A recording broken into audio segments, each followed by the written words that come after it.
last question was interesting. It was about when Adam and the ants split. What happened with me and Adam and the ants, wasn't it? Can we reprise what that was?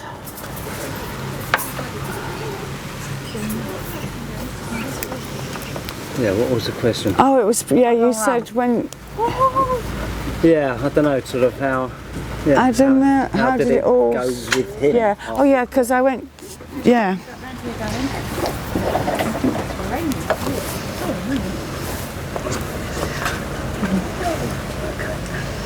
You can get wet here as well. Yes. Doesn't matter. Yeah, yeah, because he's... I mean, Adam's... You know, he's got his sort of bipolar or whatever it is. He goes, he's up and then he's down. Yeah. So I imagine that, you know, something was exciting at the time, and then it sort of stopped, and then it changed. And do you know? I'm looking back. Of course, you don't know this because you're not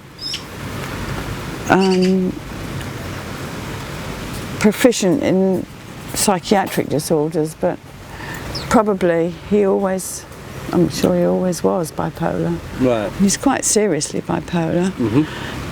But having said that, you look at a lot of people, that's what drives them. That's what, sorry? That's what drives them. Right. A lot of people who have some psychiatric issues with... I mean, I don't even know what bipolar is in a way. I mean, I know what it is, up it's and like down. a mania, yeah. But it's kind of like someone who's very passionate and then finds that life doesn't live up to their passions and gets really down about it. Yeah. And then gets over that in the end, and they haven't killed themselves and get back up again. Yeah. And that's sort of bipolar, just sort of passionate. Yeah, and it's... a bit outside of, you know, different from everyone else. Yes. So cutting edge, the point comes... He's very nice. Yes, and I will love him forever. Very creative. Yeah, I will love him forever. And I really appreciate him and me the way that he, yeah. you know, after he'd come out of hospital, he started his career again, just going around the clubs with his guitar and saying, "Can I play with you?" And then he organised his whole tour and everything himself. And anything he's got today is because he actively, you know, promoted it himself in the last 6-7 years. Is that on all right? Make sure. Yeah. Yeah. Well, still, yeah. Okay, just wanted. Yeah, even more than that is you look at people who've got bipolar disorder, and of course it's been rejigged. The name has been rejigged for years. I mean, you would have been put in a serious psychiatric ward years ago for having that. But it's whether you want to harm yourself or harm other people is the cutting point, really. Yeah, because just being depressed doesn't mean it's not the same. Even notices. No, exactly. That you're depressed apart from yeah. you. Yeah. He came down to Seaford when he was in a very bad way. Marco Peroni said he would be better off. It would be a nice idea if he would come and stay here. And stay here with me. My old dad, which I was talking about earlier, took care of him because I still was working here. So I couldn't stay all day with him. My old dad made him food and How long was he tea. down there for? He was a couple of weeks, maybe. Right, okay, that's nice. Yeah. And he got his cup of tea and he got to be free, relaxed. Relaxing doesn't necessarily help. He was poorly, very poorly. But when I look back, I probably think he was probably had an element of that, and I'm sure he always has. And it made me love him no less. I think he was a brave man. It's really, really a brave thing to try and come out of the other side and take those sort of medications, because, in his own words, they don't make you anymore. They stop you from being you. Right. Which is dreadful. It takes everything away. Yeah. It's your like sexual the cure drive. is to not be you anymore. Yeah. Yeah. That's exactly it. Take everything away. Yeah. And it takes the bipolar away, but it also takes everything else with it. And it's He's bipolar.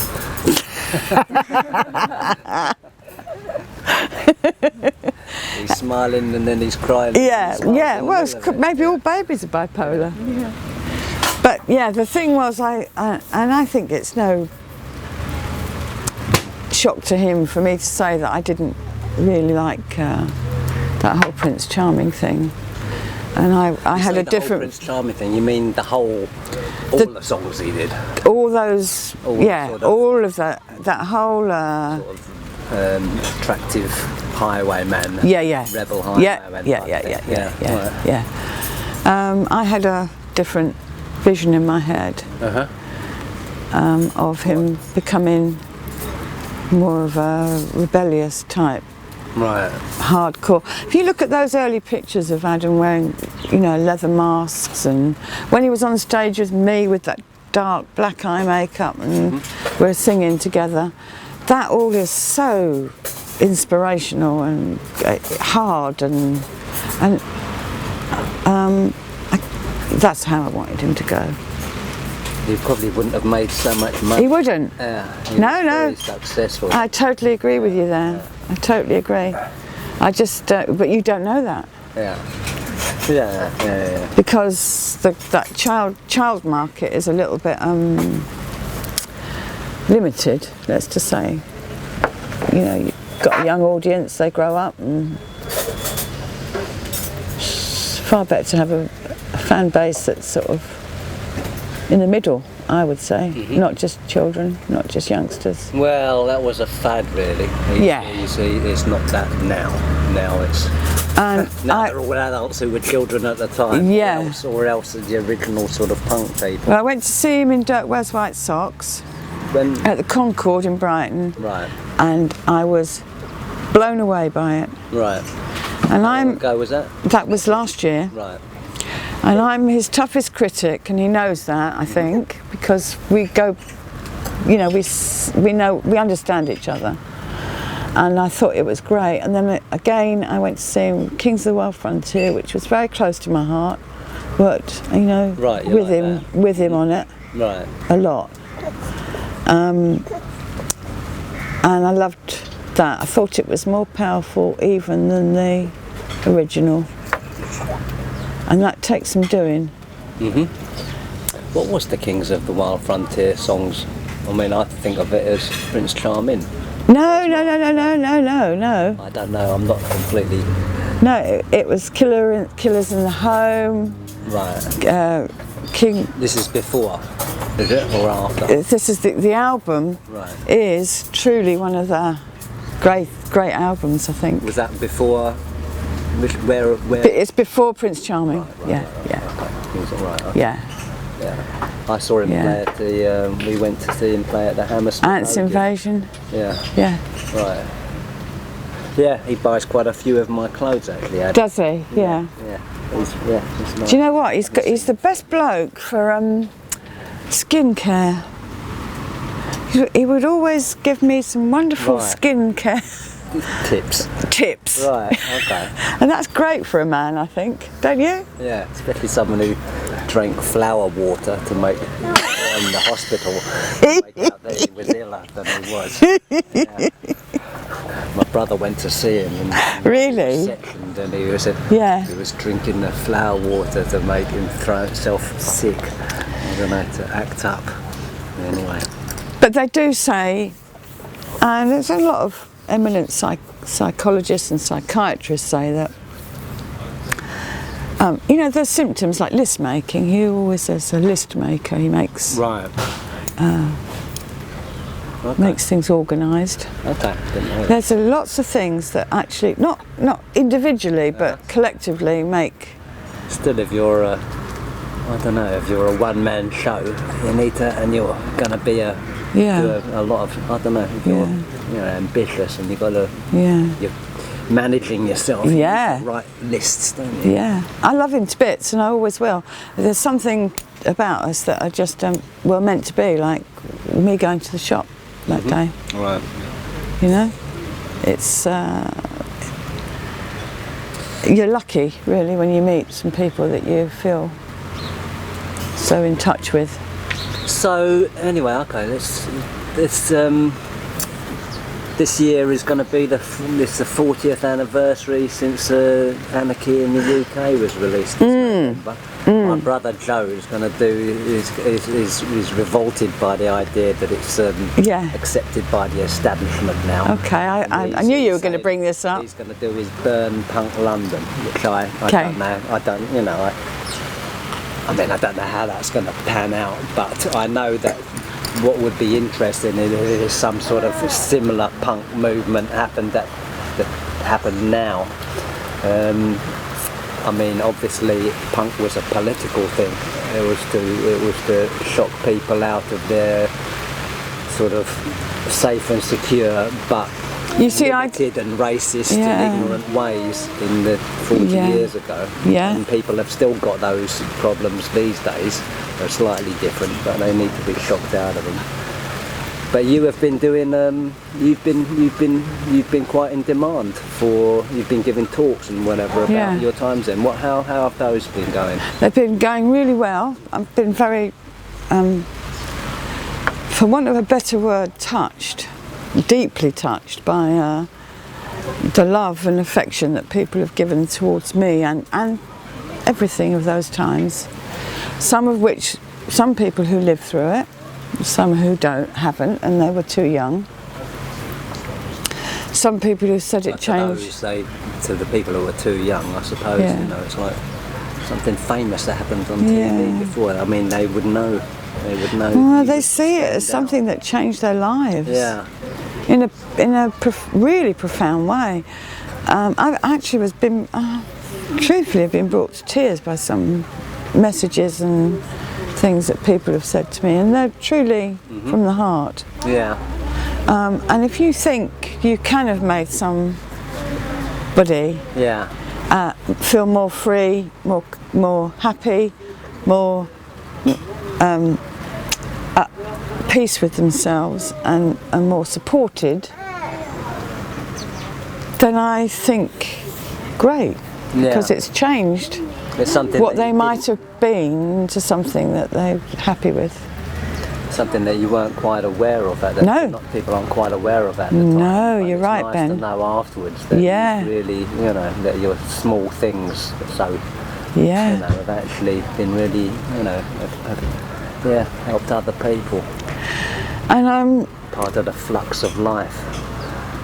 Yeah, and it's not flippant things that people have said. They've been really very to the heart, deeply emotional feelings that people have had, and how do they? It kind of takes it out of you, actually, a bit. What they experience or what they've learned to the present day. It's pushed. Yes, that was one of the difficult things. Was my first talk at the British Library was about the legacy of punk, the legacy of how things have moved on. And it's a difficult thing to quantify because everybody's got their own view on that. Individual people who've sat around thinking, if this hadn't happened, if Vivian, Malcolm, Sex Pistols, me hadn't happened, what would I have been? They might be sitting in their rooms thinking, God. So I can't quantify, actually, personally, what I think the legacy is. All I can say is, and I truly believe this, is that I was somebody who was completely in a displaced area of my life when I went up to London, and I felt completely at home and comfortable and knew I should be there. I think this is the thing, is that there's this section of life that wasn't represented, and it's not represented very often, and it was represented by that shop and by the people, and it's actually, it's not a cliquey thing, it's actually quite universal. People really did pick up on, I don't know, the spirit that was your time. It's part of the human spirit that's just really always kept sort of hidden. People don't, I don't know, nice people, like, I don't know, civilized society, but it's It's not, is it? It's kind of rubbish. It was. The legacy of the whole thing, for me, is that I hope, personally, and I guess on behalf of Vivian and Malcolm, gave people a feeling that they could be who they wanted to be and not be afraid to do it. And that who they wanted to be is something, you know, everyone goes on about who they want to be all the time, but in a way, it was something. What was it though that you did? It's not just who you want to be. It's, I mean, what part of psychology was opened up by Malcolm and you and Mum? Yeah, I know. I think it also meant that the sexes were enveloped in one. Mm-hmm. There was no feeling of men being better than women or women being better than men. That guys could go out with girls and they all looked great and they all wanted to look better than each other, and it was like dandyism in a way, but with women involved, because dandies were only men really. It actually was a great leveller. Right. Sexually and visually. And it's to do with dressing up? Yeah. Because it was a clothes absolutely shop. To do with dressing up. And doing it with pride and doing it with feeling of being comfortable. Up is the medium that some or other really is important, is the core thing for that's what's not. I don't know, See, I never got worried about people trying to copy me. Yeah, sure. I wasn't precious. I've never been vain. People think, oh, you know, looking like that, you've got to have a giant element of vanity. Form of flattery. Yeah. I actually think that very few people tried to emulate me because they wanted me to be me. Right. They really didn't do that to a great extent. But I just, you know, I'm not precious about it. I just think, how great is it that people could just feel. What do you think about? They could go somewhere and be somewhere and not laughed at. What do you think about the present time, the modern time? Don't start me. Yeah, because it seems to be a bit disappointing compared to the past. But right, I'll start with one simple statement. The simple statement is, I would have rather died than look like my mum or my dad when I was growing up. Nobody wanted to look like their mum and dad. Well, certainly I didn't. Now there's like dads and mums trying to emulate their children, and the children buying the same things like Superdry and like these stupid logos that mean nothing, like Jack Wills, and like just things that are meaningless. And parents want to be like their kids, and the kids aren't unhappy about that. I live near a school, and on any winter time, over the last 3 years, I can see parents dropping off their kids to school wearing North Face jackets, and their kids are wearing the same fucking thing. I've got a North Face jacket. Sorry then. But do you know what I mean? It's not a style, but it's become, if it's a practical item. Yeah, right. That's different. But I would think it's really strange to me. I'm sorry, I don't understand it. Maybe it's just because it's me. I don't understand it. Because I never came from that place, and it starts with the very first question you asked me, why was I like that? I just don't see it. I don't get it. But anyway, what do you think that the sort of dreadful look is sort of displaying in our society? Well, thing is that, as I said,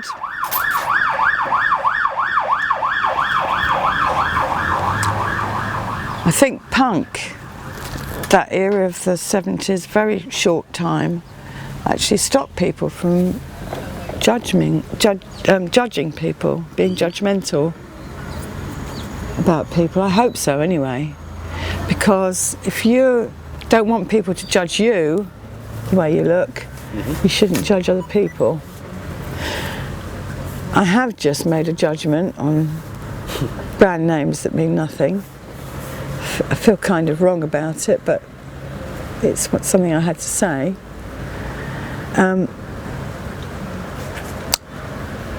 I know that very few people sort of kind of dress up much anymore, and I like people who dress up a bit. You look great today, for instance. Thank you. And this is the sort of thing I appreciate.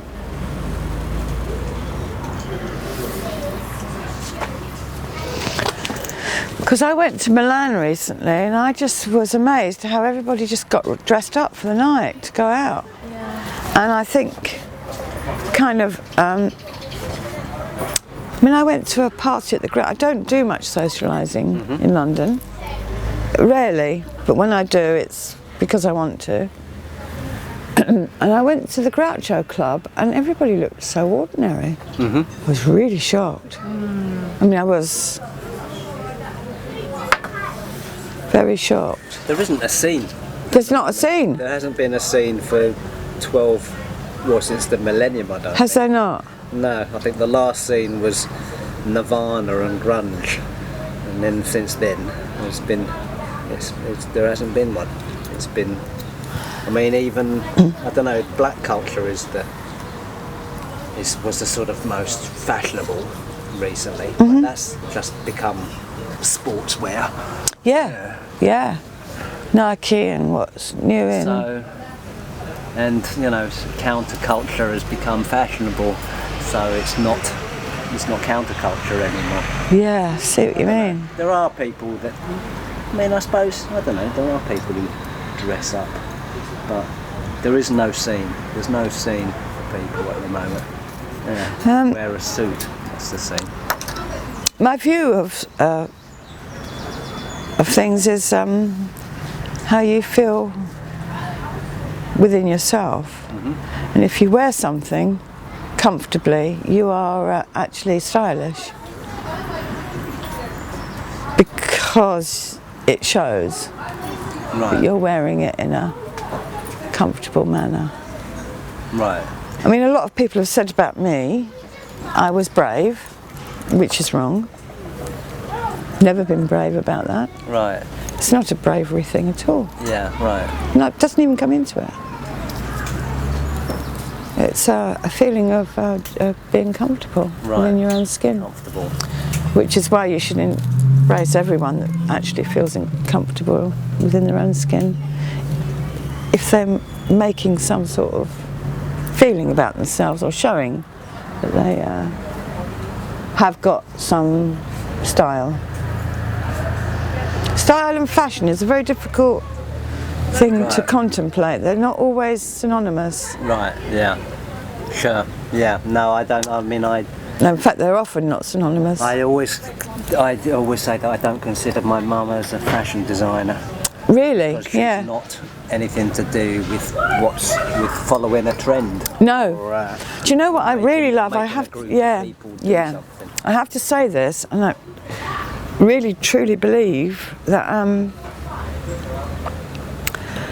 her ability to reprise things and to redo, rejig, redesign things from the past is the most wonderful thing you can do, because if you believed in the first place that you designed something lovely, you can make it another 20, 30 things.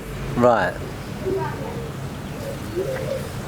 And I can recognise anything by her from a distance. Any pictures, any photos of people wearing stuff, I can recognise the style. Right. And that's a true ability to make a statement, really, or the fact that you're so confident in your own design. Okay, just jump in a little bit. You've been in the shop recently, the WorldsEnd shop. Yeah. And you haven't been there for a while, right? You came down recently. And you got some togas? I did. Yeah. How come the toga? Right, okay, well it's a funny story about the toga because it's always looked good on me. You wore it when they originally made them? Yes, Right. I had the Matisse one in the blue and white. And because there were some of these events coming up, I just kind of thought I wanted to wear something that I knew I felt really great in and comfortable. It's really odd again, you know, this shop and just does a thing for me. I went in there out on the spur of the moment really and saw exactly the thing that I had in my mind, which was the same colour as my hair with dark maroon motifs on it. Has your hair been that colour for a while? Yeah. Right, okay. And you walk in, there was two things on the rack that I was interested in that style. And this was just mine. It was there. Thank you very much. It was made for me. Put it on. It's joyous. And you wore it to, have you been wearing it for all over speeches? Yeah. Right, okay. Milan. When were you there? There about a month ago. Okay. It was a gallery. So what else have you got coming up? You've got loads of things. Yeah. What's happening in? Give us a rundown. Right. Okay. Well, I've done actually a few talks locally, which is in a really lovely art centre, which I've thoroughly enjoyed. But I've got let me get my diary now. I've got the British Film Institute doing a thing. When? The 8th of August, I think. Okay. 6th. 6th. Okay. 6th of August. It's with Paul Gorman. Oh right, yeah. Who has got a great memory of these things, and my memory is poor because I think when you live something, you just live it. Right. I've got no thing about dates. I've got a problem with any dates of any note, and I don't care about it. Yeah, it doesn't matter. But anyway, so he's doing a thing with me after a showing of The Filth and the Fury. Right. Okay. Yeah, I saw that film, Julian Temple. Yeah. Right. But the main thing will be a talk. Okay. And what else? And then I've got another thing in. I will have to get my diary out. It's really dreadful. In fact, oh, it's here.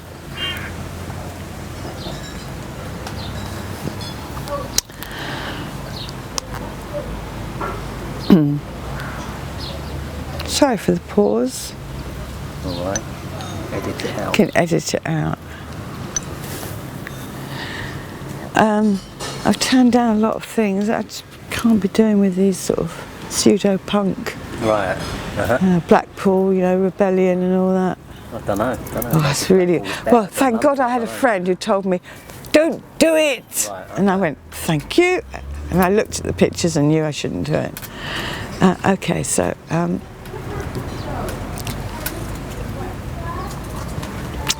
I'm writing my book, which is a bit difficult for me at the moment. You're writing a book? Yeah, my book. When's that going to come out?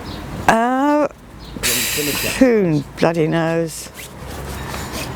So difficult. My head is difficult to. It's probably a bit like Vivian's. Are you really. in the process of writing it Yes. at the moment? Yes. Right, okay. Good luck. Yeah. Thanks for that, Ben. I have to get a copy. I've got 4 people who want to do it, but they've all got different approaches. Right. Ghostwriting your book, you mean? Yeah, or just like asking people to contribute as essays. And one is Liverpool University who want to do a thing with Oxford University Press and do a whole historical essays about me. Right. Anyway, you're going to write. Yeah, I will. I don't know what it's going to take. I don't know. Okay, so go on. What's your So 6th of August is the British Film Institute.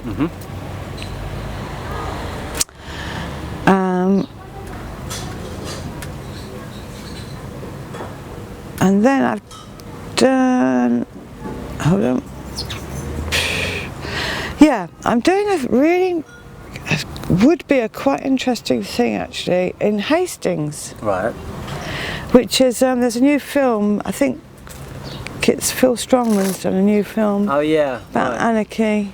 It's not new, I saw it about 3 years ago. Did you? Yeah, No, yeah, it wasn't actually edited properly then, was it? Okay, it's been re-edited. Yes. Very long when I saw it. Yeah, I think like it's been 3 hours or re-edited, something yeah. like that, I haven't seen the film yet, but the reason I've agreed to do it is because Ted Polhemus is going to be doing the interview, and he's a really great anthropologist, and he talks, he knows everything about everything, and I like him. Okay. So I'm doing that.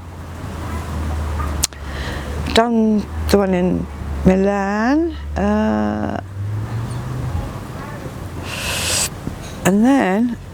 I mean, November's the anniversary, isn't it? Yes, it is. September.